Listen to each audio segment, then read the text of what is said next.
Welcome and thank you for joining me for another video about GoRouter.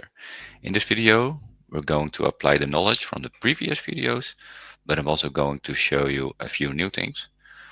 And if you're new to GoRouter, I'd recommend you to watch the previous videos first because I will be referring to them in this video. As always, the project used in this video is available on my GitHub for you to code along or if you want to inspect it afterwards. So let's go. In today's video, we will be working on a to-do app and we will be responsible for configuring the navigation. And luckily, our team member Stefano has created all the widgets that we are going to need in this example. So let's take a look what he prepared for us. The first widget that we see is the to-do bottom nav, which has the bottom navigation for this app. The second one is the to-do active tabs, which shows the list of active to-dos separated by active and completed to-dos. The third one is the to-do archived, which shows all the archived to-dos. And the last one is the to-do detail, which is a detail page for a to-do. So we'll be using these four widgets to construct the following navigation structure. As you can see, the two root top level routes are active and archived. Archived only has like a detail page, but the active one has been split up in to do and completed, and they both should be able to navigate to a detail page. So this is what we're going to make. Let's take a look at the project. So for this exercise, we only need to work in the to-do router. So let's take a look at that. And this is the to-do router currently. It has been set up like I did in the same way in the earlier videos where I extend a Go router to create my own. It has an initial location, and I've already added in the convenient methods to make it easier to get the router from context. At the bottom, we see the array or the list of routes, and it currently only has a placeholder. So we could take a look at this, how it looks like right now. And this is what it looks like right now. It just shows the placeholder.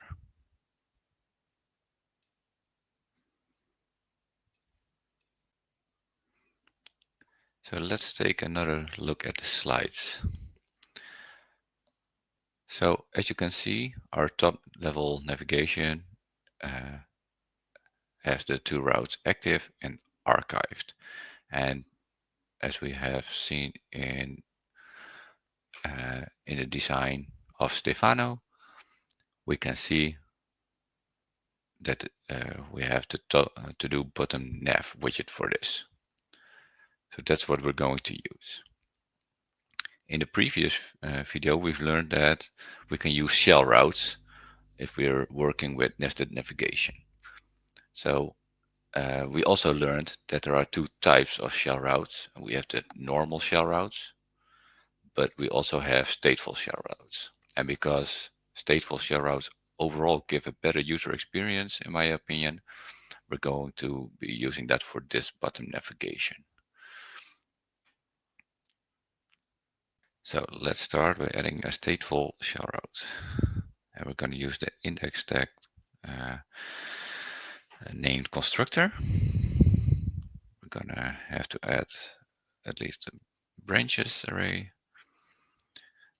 We're going to have to do the builder, and the builder will be creating a to-do bottom nav.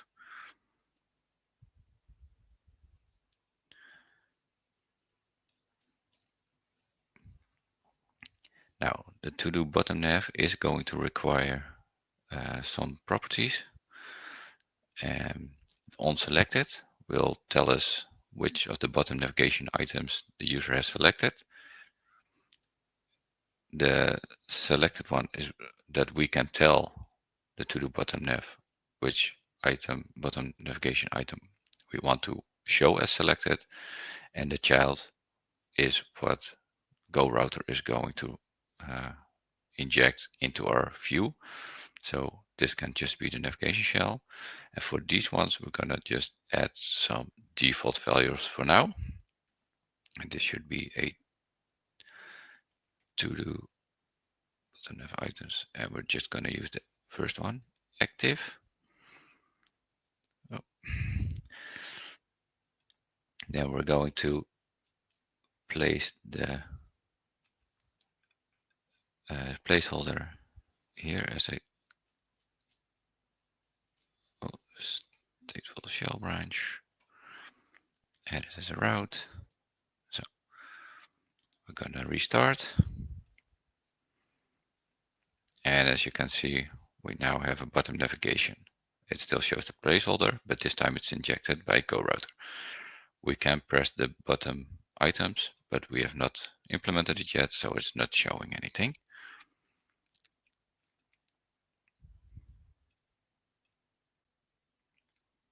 So next, we'll be going to add the archived page because it's simply the easiest one. So that's this one. So let's add that. We're going to use the to-do archived widget.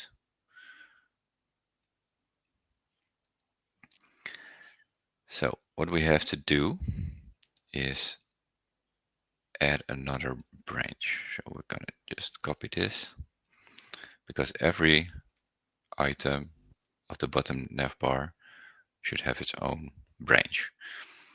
And this is going to be archived.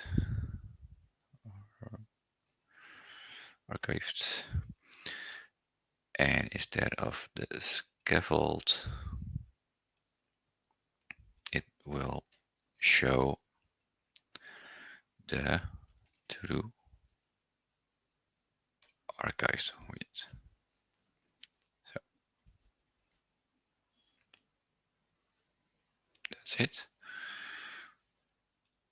But if we're now gonna run it, nothing works because we have to, of course, make it work.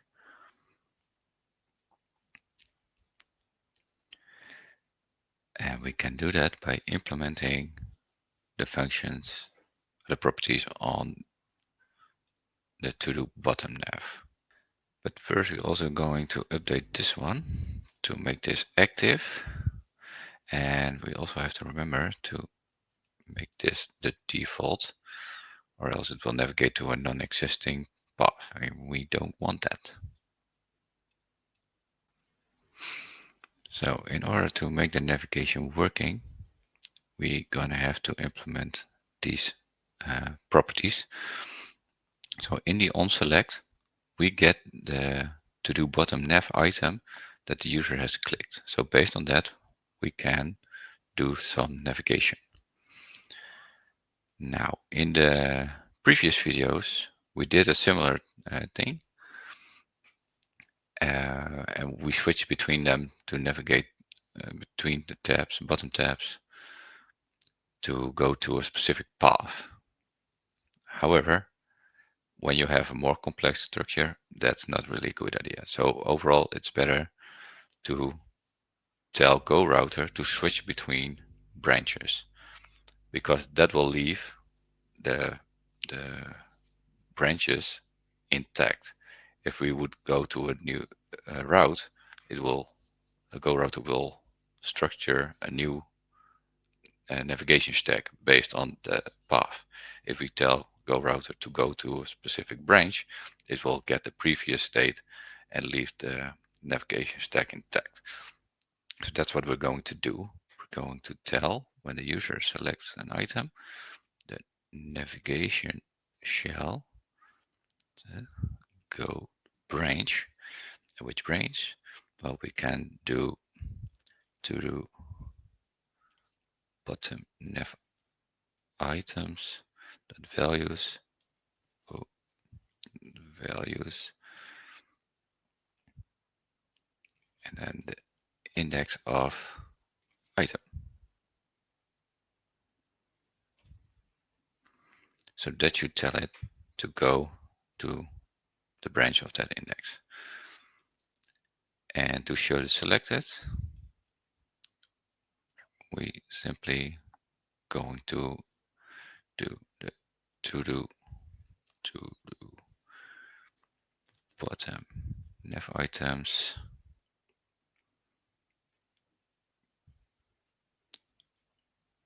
and values, and we just want the one from the navigation shell current index. Now if we reload, you can see that the navigation now works, so we can switch between the two bottom navigation tabs. This is also already working. We can click it, nothing happens there yet. So that works. Okay, next, let us take another look at the slides. So now we want to do what happens inside the active to-dos. So we have to-dos that we still need to do, and there's a list of completed ones. If we take a look at the widget that Stefano has made for us, it will be this one. So we can see at the top there are tabs, and these will show a filtered list of to-dos that we still need to do and a list of completed. So we'll need to do the to-do active tabs. Great.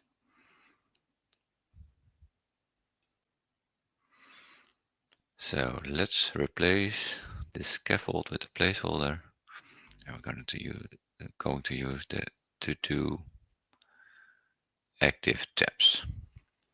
Well, similar to the bottom navigation, it has callbacks and properties for us to set,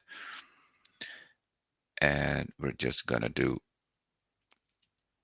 some default values for now. Active and selected, and let's run. So you can see we already have a list. Oh, and it even works. And if we check this one, it ended up here. Yes, this also works. Long press to archive them. They will end up here.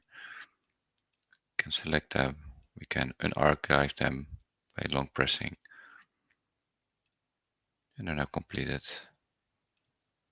Well, great. It already works. So what you might notice is that whenever we change between tabs, nothing happens in the address bar. So this means that GoRouter is completely unaware of where we are. And that's because we did not implement any of the methods yet. So this is all on the page itself. And because we want our router, GoRouter, to be in charge of all the navigation, we have to implement those the properties. So if we take another quick look at our design, you'll see that the active route is divided into to-do and completed. So this is something that we need to use, that these routes exist.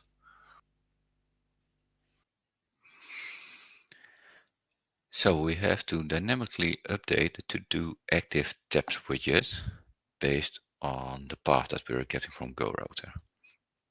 So if you remember from the previous video, we can do that by adding a path parameter. In this case, we're going to use tab.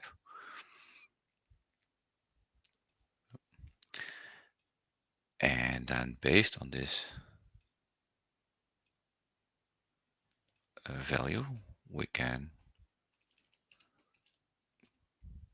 get it like state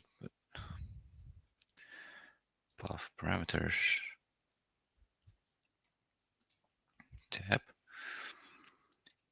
if it's completed, then we give it the completed enum value, and then everything else will just be active. So that will determine what is the active one. So we will replace that here.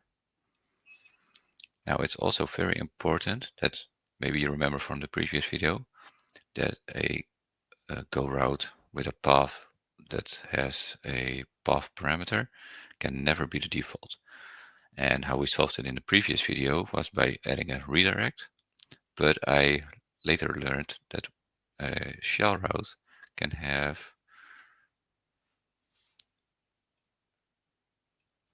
a branch, as an initial location. So this can be active / to do. Now the onSelected callback is giving us the item that the user has tapped or has navigated to between the tabs. So we need to tell GoRouter that this happened. So in order to do so, we're going to first add some navigation methods and we're gonna go to active, which will be the to do.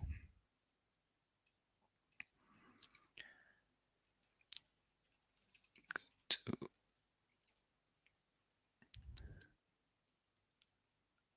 complete it. Oh, and we have to not forget to update this one. And now, so now we can implement the onSelected callback. And we're gonna turn this into a switch. Item.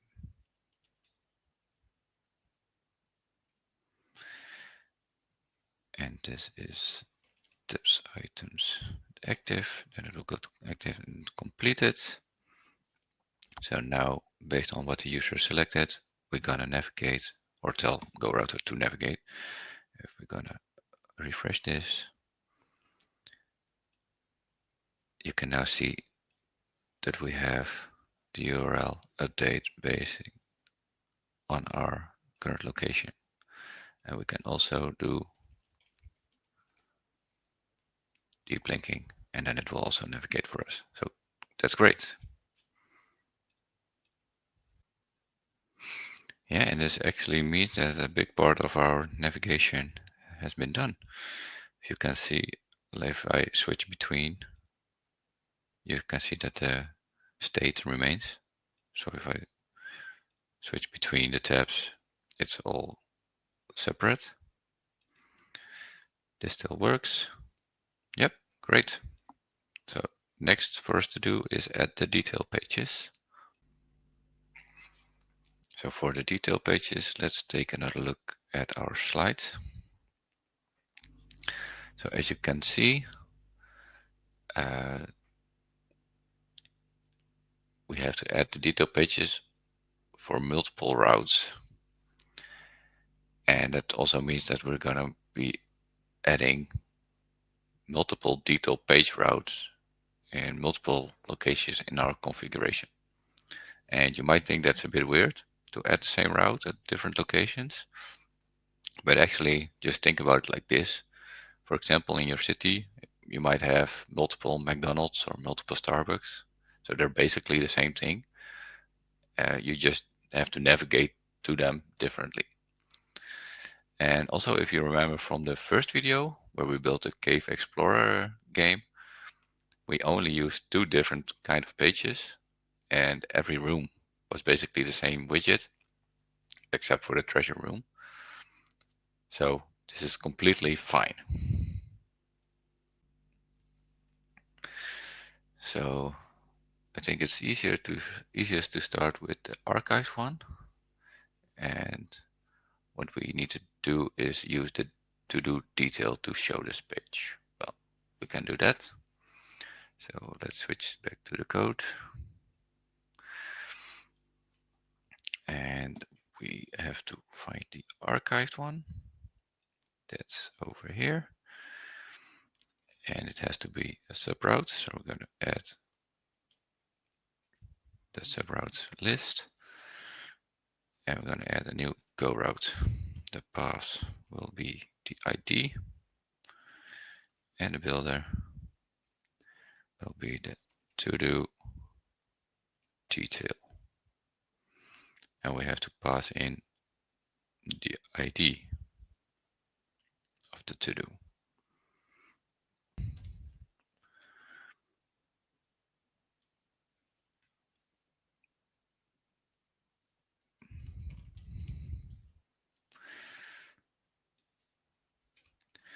So let's get the ID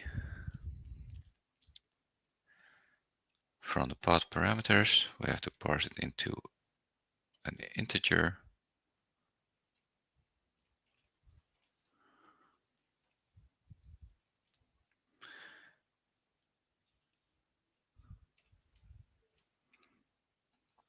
So now based on the ID, it will push a to-do database with that ID. Well, that's great. However, we've only declared or defined the route, but we're not able to navigate to it yet. However, there is an on to-do tab that gives us a callback and tells us which to-do has been tapped. So that's great.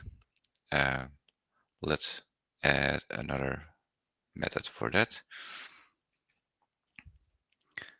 called go to archived detail, something like that. And we can now call it here. So we go to context, go to archived detail. So now, whenever a user clicks it, it will tell the router to navigate. So if we refresh and we go to archive, yes, it works. So that's very nice. Now, of course, we're not done yet because we also have to add the same or similar route to other locations. So whenever you're gonna reuse a route, you can actually just put it into a variable. So we're gonna do this, call this to do detail route. And we're just gonna copy this. And now instead of declaring it like this, we're just gonna do it like this. Now we can simply reuse this for our other one. And that's for this one, the to-do active tabs. Oops. So of course in the go route. Now this one is a little bit funny because as you saw in our graph, we had to edit for two paths, but because those two paths are covered by a single route, we only have to edit once. So that's nice. And now we still have to be able we still need a way to navigate to this. And luckily, the to-do active tabs also has callbacks for that. So it has the active to-do and a completed to-do tabs. So this is nice because we need to know from which list we were coming to get a proper construct a proper path, or else it might happen that you came from the completed list and then when you press back end up on the active to-do list, and that's not what you want. So let's add these two navigation methods. Go to active detail and go to completed detail. And now all we have to do is call them.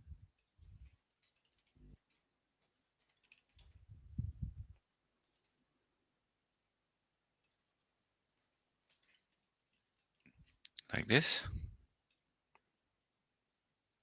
We can restart the app. And now also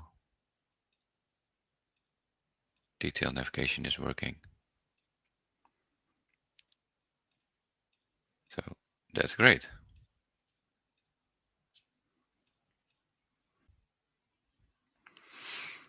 However, one last thing that I wanted to do, like I don't really like it that detail pages are pushed inside the nested navigation, because whenever I go to a detail page, I want the focus to be on the detail and I want as little of distractions as possible.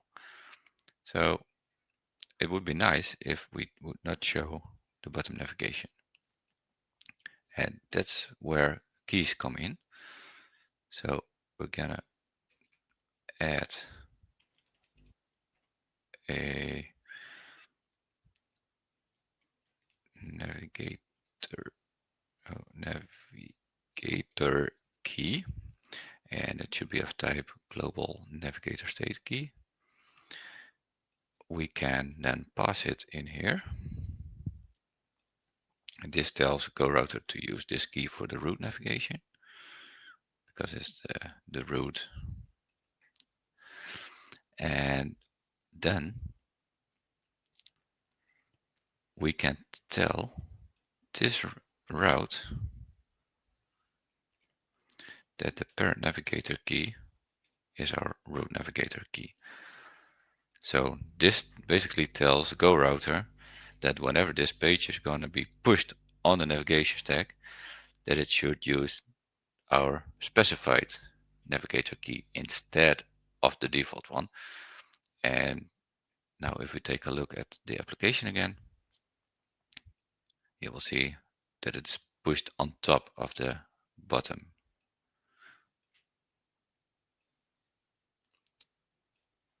So everywhere where I push it, but a detail page, it will push on top of the bar.